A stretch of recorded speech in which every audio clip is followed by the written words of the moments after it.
ಓಂ ಶಾಂತಿ. ಇಂದಿನ ಮುರಳಿಯ ದಿನಾಂಕ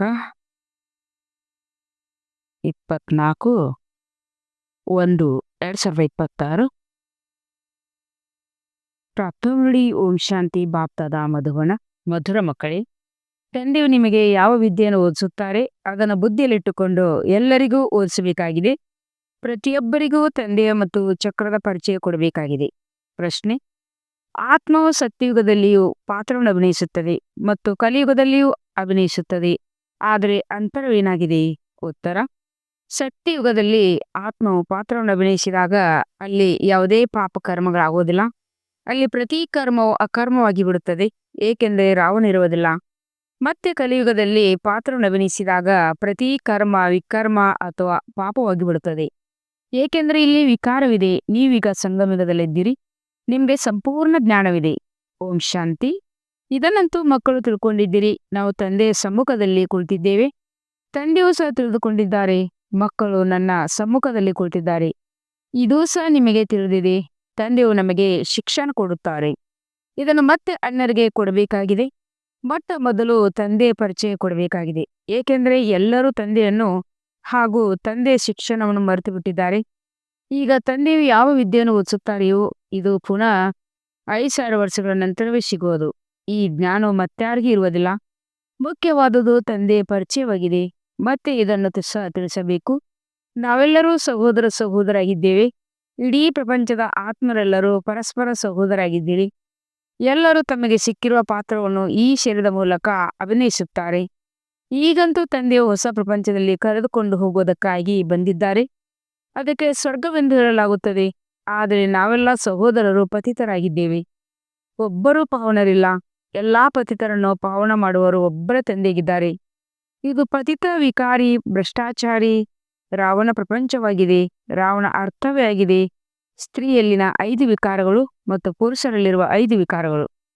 ತಂದೆಯು ಬಹಳ ಸಹಜ ರೀತಿಯಲ್ಲಿ ತಿಳಿಸುತ್ತಾರೆ. ನೀವು ಸಹ ಈ ರೀತಿ ತಿಳಿಸಬಹುದು. ಅಂದಾಗ ಮೊಟ್ಟ ಮೊದಲಿಗೆ ನೀವು ಇದನ್ನು ತಿಳಿಸಿ, ಅವರು ನಾಮಾತ್ಮರ ತಂದೆಗಿದ್ದಾರೆ, ನಾವೆಲ್ಲರೂ ಸಹೋದರಾಗಿದ್ದೇವೆ, ಇದು ಸರಿಯೇ ಎಂದು ಕೇಳಿದ ಮೇಲೆ ನಾವೆಲ್ಲರೂ ಸಹೋದರಾಗಿದ್ದೇವೆ ಎಂಬುದನ್ನು ಬರೆಯುವುದಕ್ಕೆ ಹೇಳಿ. ನಮ್ಮ ತಂದೆಯು ಒಬ್ಬರೇ ಆಗಿದ್ದಾರೆ, ಅವರು ನಮ್ಮೆಲ್ಲರ ಪರಮಾತ್ಮನಾಗಿದ್ದಾರೆ. ಅವರಿಗೆ ತಂದೆ ಎಂದು ಹೇಳಲಾಗುತ್ತದೆ. ಇದನ್ನು ಪಕ್ಕಾ ಬುದ್ಧಿಯಲ್ಲಿ ಕೂರಿಸಿ, ಆಗ ಸರ್ವವ್ಯಾಪಿಯು ಮಾತು ಮೊದಲು ಅವರ ಬುದ್ಧಿಯಿಂದ ಹೊರಟು ಹೋಗಲಿ. ಮೊದಲು ತಂದೆಯ ಬಗ್ಗೆ ಓದಬೇಕಾಗಿದೆ. ಆದ್ದರಿಂದ ತಿಳಿಸಿ, ಇದನ್ನು ಕುರಿತು ಚೆನ್ನಾಗಿ ಬರೆಯಿರಿ. ಮೊದಲು ಸರ್ವವ್ಯಾಪಿ ಎಂದು ಹೇಳುತ್ತಿದ್ದೆವು, ಈಗ ತಿಳಿದುಕೊಂಡಿದ್ದೇನೆ.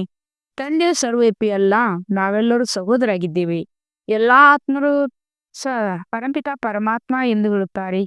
ಅಂದಾಗ ಮೊದಲು ಈ ನಿಶ್ಚಯವನ್ನು ಕೂಡರಿಸಬೇಕು. ನಾವಾತ್ಮರಿದ್ದೇವೆ, ಪರಮಾತ್ಮನಲ್ಲ. ನಮ್ಮಲ್ಲಿ ಪರಮಾತ್ಮನು ವ್ಯಾಪಕನಾಗಿಲ್ಲ. ಎಲ್ಲರಲ್ಲಿ ಆತ್ಮವು ವ್ಯಾಪಕವಾಗಿದೆ. ಆತ್ಮವು ಶರೀರದ ಆಧಾರದಿಂದ ಪಾತ್ರವನ್ನು ಅಭಿನಯಿಸುತ್ತದೆ. ಇದನ್ನು ಪಕ್ಕಾ ಮಾಡಿಸಿ ಮತ್ತೆ ತಿಳಿಸಿ. ಆ ತಂದೆಯು ಸೃಷ್ಟಿಯ ಆದಿ ಮಧ್ಯ ಅಂತ್ಯದ ಜ್ಞಾನವನ್ನು ತಿಳಿಸುತ್ತಾರೆ. ಈ ಸೃಷ್ಟಿ ಚಕ್ರದ ಆಯುಷ್ಯ ಎಷ್ಟೆಂಬುದನ್ನು ಮತ್ತಾರು ತಿಳ್ಕೊಂಡಿಲ್ಲ. ತಂದೆ ಶಿಕ್ಷಕನ ರೂಪದಲ್ಲಿ ಕುಳಿತುಕೊಂಡು ತಿಳಿಸುತ್ತಾರೆ. ಲಕ್ಷಾಂತರ ವರ್ಷಗಳ ಮಾತಿಲ್ಲ. ಈ ಚಕ್ರವು ಅನಾದಿ ನಿಖರವಾಗಿ ಮಾಡಲ್ಪಟ್ಟಿದೆ. ಇದನ್ನು ಅರಿತುಕೊಳ್ಳಬೇಕಾಗಿದೆ. ಸತ್ಯ ತ್ರೇತಾಯುಗವು ಕಳೆಯಿತು. ಅದಕ್ಕೆ ಸ್ವರ್ಗ ಮತ್ತು ಸೆಮಿ ಸ್ವರ್ಗವೆಂದು ಹೇಳಲಾಗುತ್ತದೆ. ಎಲ್ಲಿ ದೇವಿ ದೇವತೆಗಳ ರಾಜ್ಯ ನಡೆಯುತ್ತದೆ. ಸತ್ಯುಗದಲ್ಲಿ 16 ಕಲೆಗಳು, ತ್ರೇತಾಯುಗದಲ್ಲಿ 14 ಕಲೆಗಳಿರುತ್ತವೆ. ನಿಧಾನವಾಗಿ ಕಲೆಗಳು ಕಡಿಮೆಯಾಗುತ್ತಾ ಹೋಗುತ್ತವೆ. ಪ್ರಪಂಚ ಅವಶ್ಯವಾಗಿ ಹಳೆಯದಾಗುತ್ತದೆ ಅಲ್ಲವೇ? ಸತ್ಯಯುಗದ ಪ್ರಭಾವವು ಬಹಳ ದೊಡ್ಡದಾಗಿ ಇದೆ. ಹೆಸರೇ ಆಗಿದೆ ಸ್ವರ್ಗ, ಹೆವಿನ್. ಹೊಸ ಪ್ರಪಂಚ, ಅದರ ಮಹಿಮೆಯನ್ನು ಮಾಡಬೇಕಾಗಿದೆ. ಹೊಸ ಪ್ರಪಂಚದಲ್ಲಿ ಒಂದು ಆದಿಸನಾತನ ದೇವಿ ದೇವತಾ ಧರ್ಮವಿರುತ್ತದೆ. ಹೀಗೆ ಮೊದಲು ತಂದೆಯ ಪರಿಚಯ, ನಂತರ ಚಕ್ರದ ಪರಿಚಯ ಕೊಡಬೇಕಾಗಿದೆ. ನಿಶ್ಚಯ ಮಾಡಿಸುವುದಕ್ಕಾಗಿ ಚಿತ್ರಗಳು ನಿಮ್ಮ ಮುಂದೆ ಇದೆ. ಈ ಸೃಷ್ಟಿ ಚಕ್ರವು ಸುತ್ತುತ್ತಿರುತ್ತದೆ. ಸತ್ಯುಗದಲ್ಲಿ ಲಕ್ಷ್ಮೀನಾರಾಯಣ ರಾಜ್ಯವಿತ್ತು. ತ್ರೇತಾಯುಗದಲ್ಲಿ ರಾಮಸೀತರ ರಾಜ್ಯವಿತ್ತು. ಇದು ಅರ್ಧಕಲ್ಪವಾಯಿತು. 2 ಯುಗಗಳು ಕಳೆಯಿತು. ನಂತರ ದ್ವಾಪಾರ ಕಲಿಯುಗ ಬರುತ್ತದೆ. ದ್ವಾಪಾರದಲ್ಲಿ ರಾವಣ ರಾಜ್ಯವಿರುತ್ತದೆ. ದೇವತೆಗಳು ವಾಮ ಮಾರ್ಗದಲ್ಲಿ ಹೋಗುತ್ತಾರೆ. ಆದ್ದರಿಂದ ಆಗ ವಿಕಾರದ ಪದ್ಧತಿಯಾಗಿ ಬಿಡುತ್ತದೆ. ಸತ್ಯ ತ್ರೇತಾಯುಗದಲ್ಲಿ ಎಲ್ಲರೂ ನಿರ್ವಿಕಾರಿಗಳಾಗುತ್ತಾರೆ. ಒಂದು ಆ ಆದಿ ಸನಾತನ ದೇವಿ ದೇವತಾ ಧರ್ಮ ಇರುತ್ತದೆ. ಚಿತ್ರಗಳನ್ನು ತೋರಿಸಬೇಕು. ಚಿತ್ರಗಳಿದೆಯಲ್ಲವೇ ತಿಳಿಸಬೇಕಾಗಿದೆ. ತಂದೆಯು ನಮಗೆ ಶಿಕ್ಷಕನಾಗಿ ಈ ರೀತಿ ಓದಿಸುತ್ತಾರೆ. ತಂದೆಯು ನಮ್ಮ ಪರಿಚಯವನ್ನು ತಾವೇ ಬಂದು ಕೊಡುತ್ತಾರೆ. ತಂದೆಯು ತಮ್ಮ ಪರಿಚಯವನ್ನು ತಾವೇ ಬಂದು ಕೊಡುತ್ತಾರೆ. ತಂದೆ ತಿಳಿಸುತ್ತಾರೆ, ನಾನು ಪತಿತರನ್ನು ಪಾವನ ಮಾಡಲು ಬರುತ್ತೇನೆ. ಅಂದ ಮೇಲೆ ನನಗೆ ಶರೀರವು ಖಂಡಿತ ಬೇಕು. ಇಲ್ಲವೆಂದರೆ ಹೇಗೆ ಮಾತನಾಡಲಿ? ನಾನು ಸತ್ಯ ಚೈತನ್ಯವಾಗಿದ್ದೇನೆ ಮತ್ತು ಅಮರನಾಗಿದ್ದೇನೆ. ಆತ್ಮವು ಸತೋ ರಜೋ ತಮೋದಲ್ಲಿ ಬರುತ್ತದೆ. ಆತ್ಮವೇ ಪತಿತ ಹಾಗೂ ಪಾವನವಾಗಿರುತ್ತದೆ. ಆದ್ದರಿಂದ ಪತಿತ ಆತ್ಮ ಪಾವನ ಆತ್ಮ ಎಂದು ಹೇಳಲಾಗುತ್ತದೆ. ಆತ್ಮದಲ್ಲಿ ಎಲ್ಲಾ ಸಂಸ್ಕಾರವಿದೆ. ಹಿಂದಿನ ಕರ್ಮ ಹಾಗೂ ವಿಕರ್ಮದ ಸಂಸ್ಕಾರವನ್ನು ಆತ್ಮವು ತೆಗೆದುಕೊಂಡು ಬರುತ್ತದೆ. ಸತ್ಯಯುಗದಲ್ಲಿ ವಿಕರ್ಮವಾಗುವುದಿಲ್ಲ. ಕರ್ಮ ಮಾಡುತ್ತಾರೆ, ಪಾತ್ರವನ್ನು ಅಭಿನಯಿಸುತ್ತಾರೆ, ಆದರೆ ಆ ಕರ್ಮವು ಅಕರ್ಮವಾಗಿ ಬಿಡುತ್ತದೆ. ಗೀತೆಯಲ್ಲಿಯೂ ಅಕ್ಷರವಿದೆ. ನೀವೀಗ ಪ್ರತ್ಯಕ್ಷದಲ್ಲಿ ತಿಳ್ಕೊಳ್ತಿದ್ದೀರಿ. ನಿಮಗೆ ತಿಳಿದಿದೆ, ಹಳೆಯ ಪ್ರಪಂಚವನ್ನು ಪರಿವರ್ತಿಸಿ ಹೊಸ ಪ್ರಪಂಚವನ್ನು ಸ್ಥಾಪಿಸಲು ತಂದೆ ಬಂದಿದ್ದಾರೆ. ಅಲ್ಲಿ ಕರ್ಮವು ಅಕರ್ಮವಾಗಿ ಬಿಡುತ್ತದೆ. ಅದಕ್ಕೆ ಸತ್ಯುಗವೆಂದು ಹೇಳಲಾಗುತ್ತದೆ. ಮತ್ತು ಎಲ್ಲಿ ಎಲ್ಲಾ ಕರ್ಮಗಳು ವಿಕರ್ಮವಾಗುವುದೋ ಅದಕ್ಕೆ ಕಲಿಯುಗವೆಂದು ಹೇಳಲಾಗುತ್ತದೆ. ನೀವೀಗ ಸಂಗಮದಲ್ಲಿದ್ದೀರಿ. ತಂದೆಯು ಎರಡೂ ಕಡೆಯ ಮಾತುಗಳನ್ನು ತಿಳಿಸುತ್ತಾರೆ. ಸತ್ಯ ತ್ರೇತಾಯುಗವು ಪವಿತ್ರ ಪ್ರಪಂಚವಾಗಿದೆ. ಅಲ್ಲಿ ಯಾವುದೇ ಪಾಪವಾಗುವುದಿಲ್ಲ. ಯಾವಾಗ ರಾವಣ ರಾಜ್ಯವು ಆರಂಭವಾಗುವುದು ಆಗಲೇ ಪಾಪಗಳಾಗುತ್ತಿವೆ. ಸತ್ಯಯುಗದಲ್ಲಿ ವಿಕಾರದ ಹೆಸರಿರುವುದಿಲ್ಲ. ರಾಮ ರಾಜ್ಯ ಮತ್ತು ರಾವಣ ರಾಜ್ಯದ ಚಿತ್ರಗಳು ಸಮ್ಮುಖದಲ್ಲಿವೆ. ತಂದೆಯು ತಿಳಿಸುತ್ತಾರೆ, ಇದು ವಿದ್ಯೆಯಾಗಿದೆ. ತಂದೆಯು ವಿನಾ ಮತ್ಯಾರು ತಿಳ್ಕೊಂಡಿಲ್ಲ. ಈ ವಿದ್ಯೆಯು ನಿಮ್ಮ ಬುದ್ಧಿಯಲ್ಲಿರಬೇಕು. ಇದರಿಂದ ತಂದೆಯ ನೆನಪು ಬರುತ್ತದೆ. ಚಕ್ರವು ಬುದ್ಧಿಯಲ್ಲಿ ಬಂದುಬಿಡುತ್ತದೆ. ಸೆಕೆಂಡ್ನಲ್ಲಿ ಎಲ್ಲವೂ ನೆನಪಿಗೆ ಬಂದು ಬಿಡುತ್ತದೆ. ವರ್ಣನೆ ಮಾಡುವುದರಲ್ಲಿ ತಡವಾಗುತ್ತದೆ. ಇದಕ್ಕೆ 3 ಕಾರಂಜಿಗಳಿವೆ. ವೃಕ್ಷವು ಈ ರೀತಿ ಇರುತ್ತದೆ. ಬೀಜ ಮತ್ತು ವೃಕ್ಷ ಸೆಕೆಂಡ್ನಲ್ಲಿ ನೆನಪಿಗೆ ಬಂದು ಬಿಡುತ್ತದೆ. ಈ ಬೀಜವು ಇಂಥ ವೃಕ್ಷದ್ದಾಗಿದೆ. ಇದರಿಂದ ಈ ರೀತಿ ಫಲ ಬಿಡುತ್ತದೆ. ಈ ಬೇಹದ್ದಿನ ಮನುಷ್ಯ ಸೃಷ್ಟಿ ರೂಪಿ ವೃಕ್ಷವು ಹೇಗಿದೆ ಎಂಬುದರ ರಹಸ್ಯವನ್ನು ನೀವು ತಿರುಗಿಸುತ್ತೀರಿ. ಮಕ್ಕಳಿಗೆ ಎಲ್ಲವನ್ನು ತಿಳಿಸಿದ್ದಾರೆ. ಅರ್ಧಕಲ್ಪ ರಾಜ್ಯ ಹೇಗೆ ನಡೆಯುತ್ತದೆ. ನಂತರ ರಾವಣ ರಾಜ್ಯವಾದಾಗ ಸತ್ಯ ತ್ರೇತಾಯುಗ ವಾಸಿಗಳೇ ದ್ವಾಪರ ವಾಸಿಗಳಾಗುತ್ತಾರೆ. ವೃಕ್ಷ ವೃದ್ಧಿ ಹೊಂದುತ್ತಿರುತ್ತದೆ. ಅರ್ಧಕಲ್ಪದ ನಂತರ ರಾವಣ ರಾಜ್ಯ ಹೋಗುತ್ತದೆ. ವಿಕಾರಿಗಳಾಗಿ ಬಿಡುತ್ತಾರೆ. ತಂದೆಯಿಂದ ಯಾವ ಆಸ್ತಿ ಸಿಕ್ಕಿತೋ ಅದು ಅರ್ಧಕಲ್ಪ ನಡೆಯಿತು. ಜ್ಞಾನವನ್ನು ತಿಳಿಸಿ ಆಸ್ತಿಯನ್ನು ಕೊಟ್ಟರು. ಆ ಪ್ರಾರಬ್ಧವನ್ನು ಭೋಗಿಸಿದಿರಿ.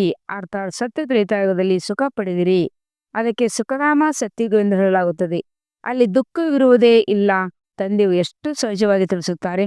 ಒಬ್ಬರಿಗೆ ತಿಳಿಸುತ್ತಾರೆಯೋ ಅಥವಾ ಅನೇಕರಿಗೆ ತಿಳಿಸುತ್ತಾರೆಯೋ ಆಗ ಅವರು ತಿಳಿದುಕೊಳ್ಳುತ್ತಿದ್ದಾರೆ, ಹೌದು ಹೌದು ಎನ್ನುತ್ತಿರುತ್ತಾರೆ ಎಂಬುದರ ಮೇಲೆ ಗಮನ ಕೊಡಿ. ಬರೆದುಕೊಳ್ಳುತ್ತಾ ಹೋಗಿ. ಯಾವುದೇ ಸಂಶಯವಿದ್ದರೆ ಕೇಳಿರಿ ಎಂದು ತಿಳಿಸಿ.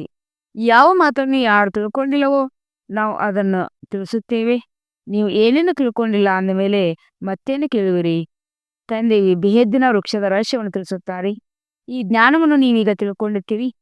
ತಂದೆಯು ತಿಳಿಸಿದ್ದಾರೆ, ನೀವು 84 ಜನ್ಮಗಳ ಚಕ್ರದಲ್ಲಿ ಹೇಗೆ ಬರುತ್ತೀರಿ.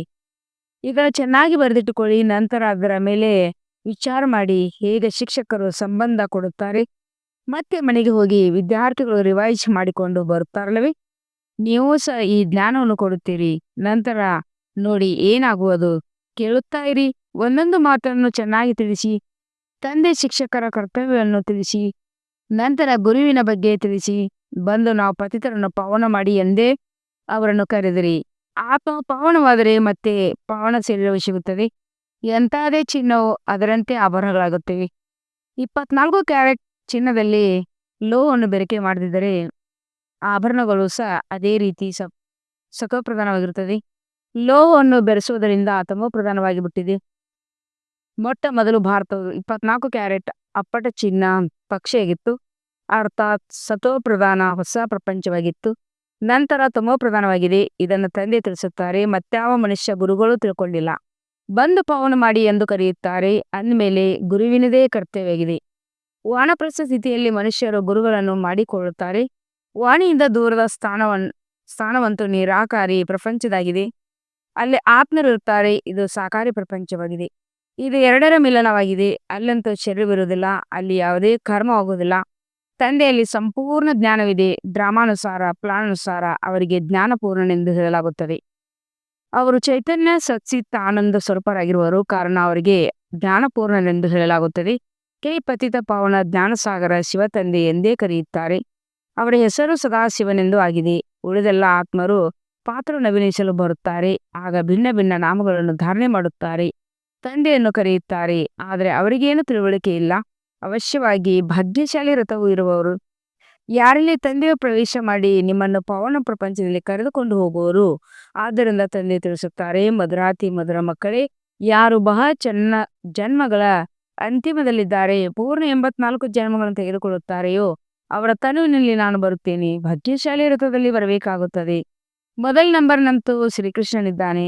ಶ್ರೀಕೃಷ್ಣನು ಹೊಸ ಪ್ರಪಂಚದ ಮಾಲೀಕನಾಗಿದ್ದಾನೆ.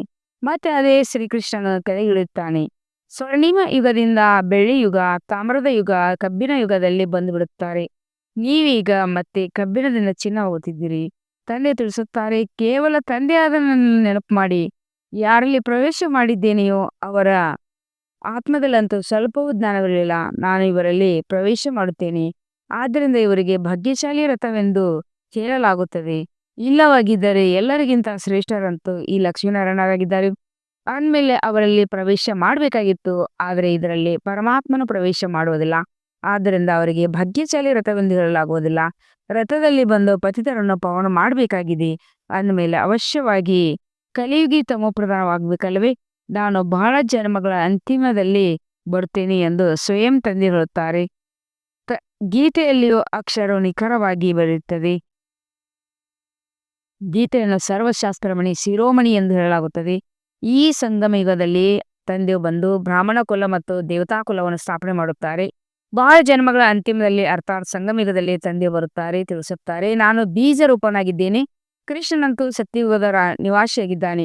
ಕೃಷ್ಣನನ್ನು ಮತ್ಯಾವ ಜಾಗದಲ್ಲಿ ಯಾರೂ ನೋಡಲು ಸಾಧ್ಯವಿಲ್ಲ. ಪುನರ್ಜನ್ಮದಲ್ಲಂತೂ ನಾಮರೂಪ, ದೇಶ, ಕಾಲ ಎಲ್ಲವೂ ಬದಲಾಗುತ್ತದೆ. ರೂಪವೇ ಬದಲಾಗಿ ಬಿಡುತ್ತದೆ. ಮೊದಲು ಚಿಕ್ಕ ಮಗು ಸುಂದರವಾಗುತ್ತದೆ, ನಂತರ ದೊಡ್ಡದಾಗುತ್ತದೆ. ಅವರು ಮತ್ತೆ ಶರೀರವನ್ನು ಬಿಟ್ಟು ಇನ್ನೊಂದು ಚಿಕ್ಕ ಶರೀರವನ್ನು ತೆಗೆದುಕೊಳ್ಳುತ್ತಾರೆ. ಈ ಮಾಡಲ್ಪಟ್ಟ ಆಟವು ನಿಗದಿಯಾಗಿದೆ. ಇದು ಇನ್ನೊಂದು ಶರೀರವನ್ನು ತೆಗೆದುಕೊಂಡಾಗ ಅವರಿಗೆ ಕೃಷ್ಣನೆಂದು ಹೇಳುವುದಿಲ್ಲ. ಏಕೆಂದರೆ ಇನ್ನೊಂದು ಶರೀರದ ಮೇಲೆ ಹೆಸರು ಇತ್ಯಾದಿಗಳು ಸಹ ಬದಲಾಗಿರುತ್ತದೆ. ಸಮಯ, ರೂಪ, ತಿಥಿ, ತಾರೀಕು ಇದೆಲ್ಲವೂ ಬದಲಾಗುತ್ತದೆ. ವಿಶ್ವದ ಇತಿಹಾಸ, ಭೂಗೋಳ ಚಾಚು ತಪ್ಪದೆ ಪುನರಾವರ್ತನೆ ಆಗುತ್ತದೆ ಎಂದು ಹೇಳಲಾಗುತ್ತದೆ. ಅಂದಾಗ ಈ ನಾಟಕ ಪುನರಾವರ್ತನೆ ಆಗುತ್ತಿರುತ್ತದೆ. ಸತೋ ರಜೋ ತಮೋದಲ್ಲಿ ಬರಲೇಬೇಕಾಗಿದೆ.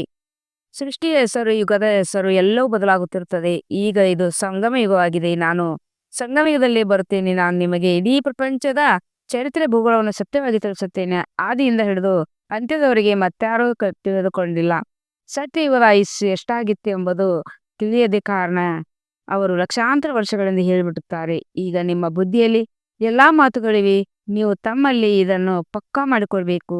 ತಂದೆಯು ಶಿಕ್ಷಕರು, ಸದ್ಗುರು ಆಗಿದ್ದಾರೆ. ಅವರು ಪೂರ್ಣ ಸತೋಪ್ರಧಾನರಾಗುವುದಕ್ಕಾಗಿ ಬಹಳ ಒಳ್ಳೆಯ ಯುಕ್ತಿಗಳನ್ನು ತಿಳಿಸುತ್ತಾರೆ.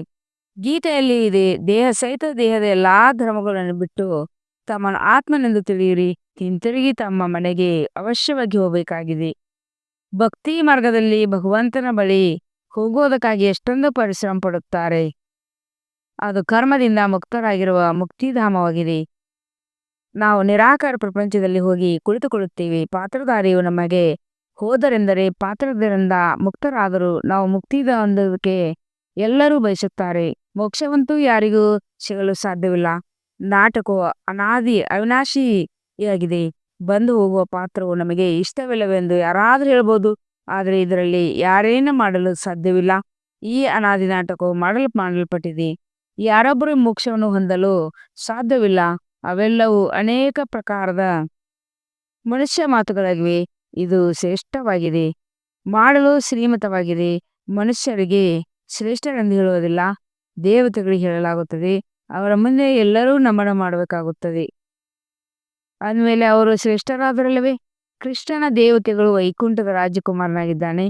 ಅವರು ಇಲ್ಲಿಗೆ ಹೇಗೆ ಬರುವರು? ಕೃಷ್ಣನ ಗೀತೆಯನ್ನು ತಿಳಿಸಲಿಲ್ಲವೇ? ಶಿವನ ಮುಂದೆ ಹೋಗಿ ನಮಗೆ ಮುಕ್ತಿ ಕೊಡಿ ಎಂದು ಕೇಳುತ್ತಾರೆ. ಅವರು ಎಂದೂ ಜೀವನ್ಮುಕ್ತಿ ಅಥವಾ ಮುಕ್ತಿ ಜೀವನ್ಮುಕ್ತದಲ್ಲಿ ಬರೋದಿಲ್ಲ. ಆದ್ದರಿಂದ ನಮಗೆ ಮುಕ್ತಿ ಕೊಡಿ ಎಂದು ಅವರನ್ನೇ ಕೂಗುತ್ತಾರೆ. ಜೀವನ್ಮುಕ್ತಿಯನ್ನು ಅವರೇ ಕೊಡುತ್ತಾರೆ. ಒಳ್ಳೆಯದು. ಮಧುರಾತಿ ಮಧುರ ಅಗಲಿ ಹೋಗಿ ಮರಳಿ ಸಿಕ್ಕಿರುವ ಮಕ್ಕಳ ಪ್ರತಿ ಮಾತ್ಪಿತ ಬಾಪ್ತದರ ನೆನಪು, ಪ್ರೀತಿ ಹಾಗೂ ಸುಪ್ರಭಾತ. ಆತ್ಮಿಕ ಮಕ್ಕಳಿಗೆ ಆತ್ಮಿಕ ತಂದೆಯ ನಮಸ್ತೆ. हम रूहानी बच्चों की रूहानी बाप दादा को याद प्यार और गुड मॉर्निंग और नमस्ते नमस्ते नमस्ते.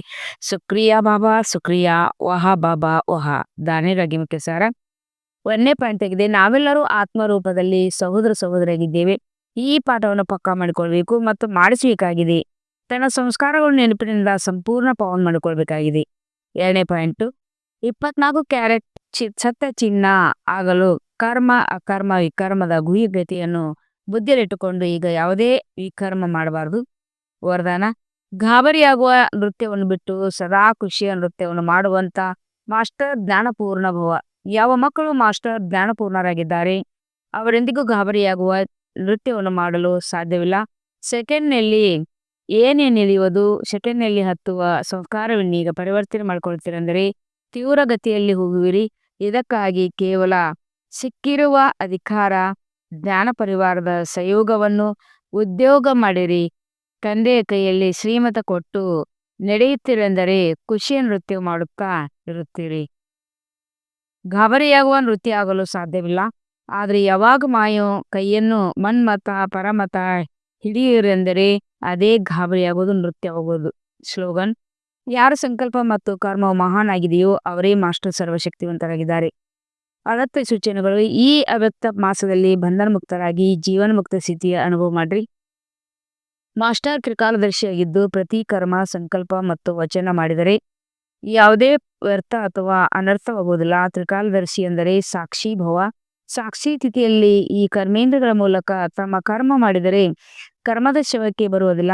ಸದಾ ಕರ್ಮ ಮತ್ತು ಅಕರ್ಮ ಬಂಧನಗಳಿಂದ ಮುಕ್ತರಾಗಿ, ಸದಾ ಕರ್ಮ ಮತ್ತು ಕರ್ಮ ಬಂಧನಗಳಿಂದ ಮುಕ್ತರಾಗಿ ನಿಮ್ಮ ಉನ್ನತ ಸ್ಥಿತಿಯನ್ನು ಪಡೆಯುವರಿ. ಓಂ ಶಾಂತಿ.